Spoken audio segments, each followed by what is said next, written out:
Get ready to grab some tissues. Welcome to MsMojo, and today we're counting down our picks for the top 10 live-action movie opening scenes that will make you cry.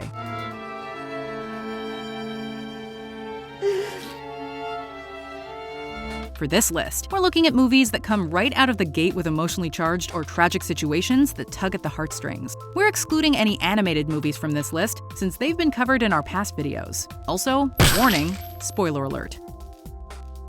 Number 10. What Nicole and Charlie Love About Each Other, Marriage Story. Noah Baumbach's 2019 drama about the divorce of a theater director and his actor-wife, played by Adam Driver and Scarlett Johansson respectively, offers an insightful and sympathetic, albeit heartbreaking look at marital breakdown. She's a great dancer. Infectious. She makes me wish I could dance. She always says when she doesn't know something, or hasn't read a book, or seen a film, or a play, whereas I fake it or say something like I haven't seen it in a while. The movie starts off with husband Charlie listing all the things he loves about his wife Nicole and vice versa, making us believe they have a strong and happy marriage. What I love about Nicole, she makes people feel comfortable about even embarrassing things. Hey, you look like you care about animals. Yes, I do. She really listens when someone is talking. It's only afterwards that we realize that these lists were written for their failing couples therapy session and only recited internally, as we see Nicole refuse to read her list out loud or hear what Charlie wrote. This scene serves as a bleak notice to the audience that this marriage is perhaps beyond reconciliation and nearing its end. There's so much I didn't do. Thanks for that. You're welcome. Number 9. Thanos kills Heimdall and Loki. Avengers Infinity War. The MCU definitely caught people off guard with this one. Our mothers. Let the dark magic flow through me one last time.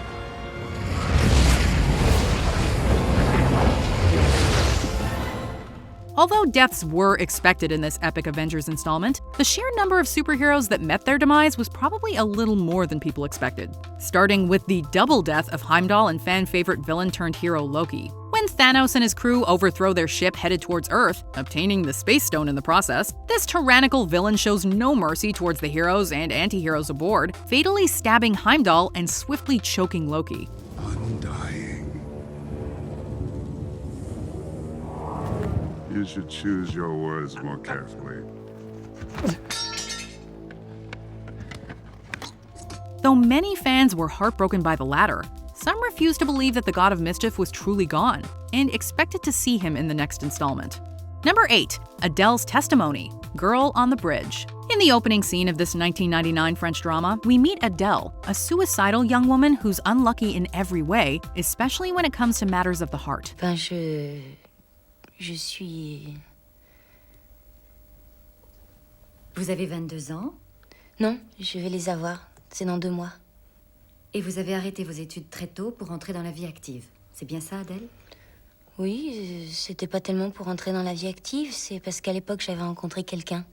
We learn through her recounting to a then anonymous intervener, afterwards her savior, that she has some somewhat reckless and naive tendencies when it comes to the opposite sex and is often blinded by passion and false promises. Quand j'étais plus jeune, je me disais que la vie, ça devait commencer le jour où on fait l'amour et qu'avant ça, on n'est rien.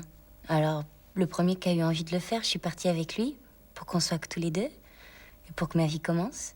While watching her detail this unfortunate plight, you can't help but sympathize with this wide-eyed, hopeless romantic, as her misfortunes and feelings of sorrowful loneliness will most likely have you shedding a few tears in no time as well. Vous avez l'air d'une fille qui va faire une connerie. Non, non, merci, ça va. Mais si, enfin, vous avez l'air désespéré. Pensez-vous. Enfin, vous jouez à quoi? À pile ou face? Vous croyez épater qui? Mais personne, j'ai jamais épaté qui que ce soit, c'est pas aujourd'hui que je vais commencer. Number 7. Anna's Story, My Sister's Keeper. Imagine being born into this world primarily with the purpose of serving as spare living parts for a dying sibling. When I was a kid, my mother told me that I was a little piece of blue sky that came into this world because she and Dad loved me so much. It was only later that I realized that it wasn't exactly true. Based on Jodi Picoult's novel, the film opens with a monologue delivered by 11-year-old Anna Fitzgerald, who explains how she is not a typically conceived child. She's what's called a savior baby, born to help her older sister Kate with her battle with leukemia.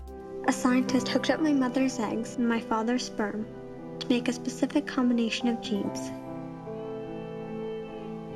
He did it to save my sister's life. Couple that with the contrasting imagery of the Fitzgeralds' home movies playing in the background, all smiles and laughter, and you have one tearjerker of an opening scene. Number 6. Private Ryan visits Captain Miller's grave. Saving Private Ryan. And leave you only the cherished memory of the loved and lost, and the solemn pride that must be yours to have laid so costly a sacrifice upon the altar of freedom. Abraham Lincoln. Yours very sincerely and respectfully, George C. Marshall, General, Chief of Staff. War is hell, and anyone who's lived through it can attest to its many horrors and devastating casualties. When an elderly veteran is seen walking with his family towards the graves in the Normandy American Cemetery and Memorial, we see him finally collapse teary-eyed in front of a soldier's gravestone. Dad.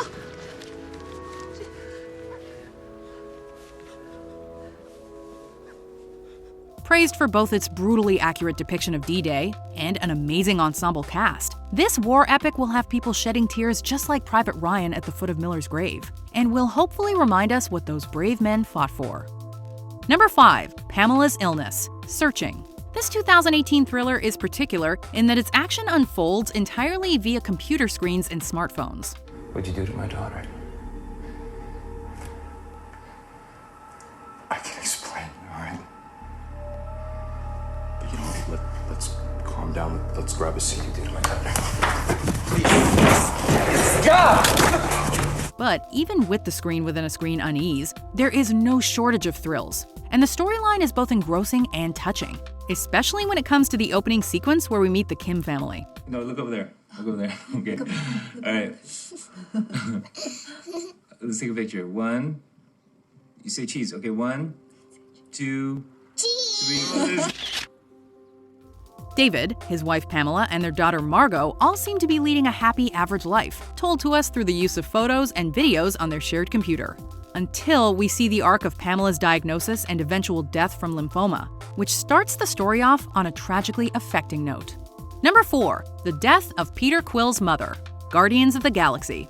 The last thing that comes to mind when you think Guardians of the Galaxy is sorrow. What the hell?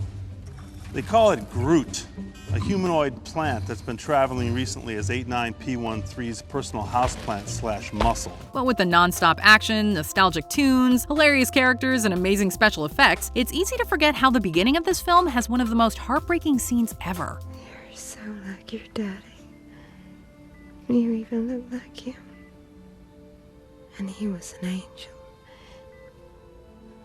Composed out of pure life. When a young Peter Quill must say his final goodbyes to his dying mother Meredith, it's nothing short of heart-wrenching to watch.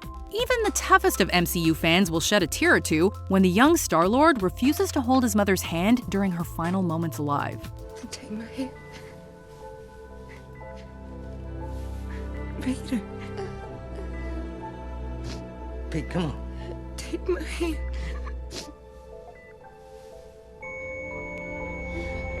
Number 3. Car crash. If I Stay. When most of us feel like we're having an out-of-body experience, we don't mean literally.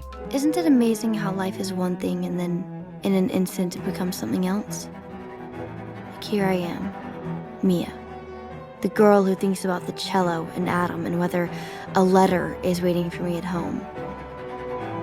And just like that. But that is exactly what happens to young aspiring cellist Mia after she and her family crash into an oncoming truck, leaving them all severely injured. While watching the aftermath of the wreck, she sees paramedics trying to revive her unconscious body before being transported to the hospital, with her parents and little brother nowhere in sight. Mom! Daddy! Dad! Based on the 2009 novel of the same name, this teen drama is obviously a sob fest from start to finish, yet also boasts a noteworthy lead performance by actress Chloe Grace Moretz. God!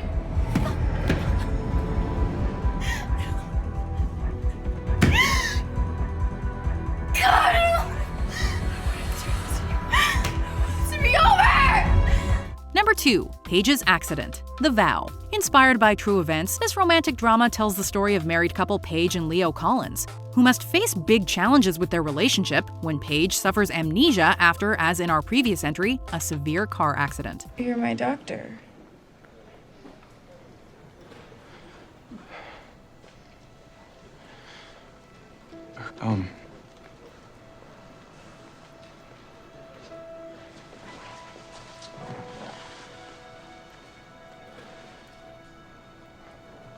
husband.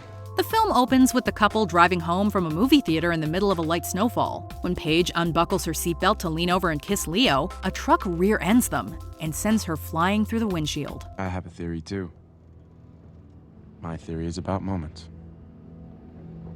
Moments of impact.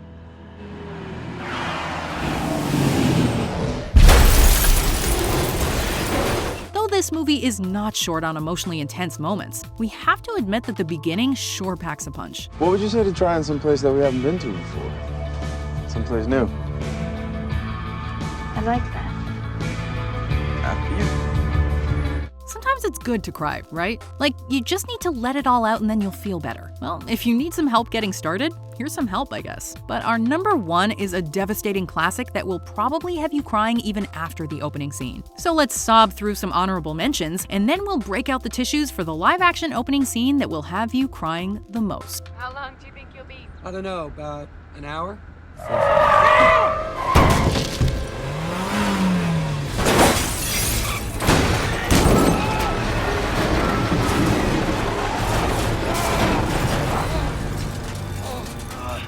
Ted, I'm leaving you. Ted, keys. Here are my keys. Here's my American Express card. Here's my Bloomingdale's credit card. Here's my checkbook. I've taken $2,000 out of our savings account because that's what I had in the bank when we first got married. Was this some kind of joke? Goodbye, Mom. So when the day came for their parents to go to that other world of endless pleasures, it was not a time for young pigs to be sad. Just another step towards the day when they too would make the journey. Before we continue, be sure to subscribe to our channel and ring the bell to get notified about our latest videos. You have the option to be notified for occasional videos or all of them. If you're on your phone, make sure you go into your settings and switch on notifications.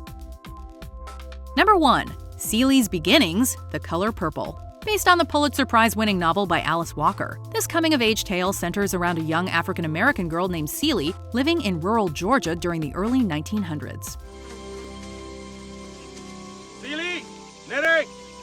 Come back to the house now!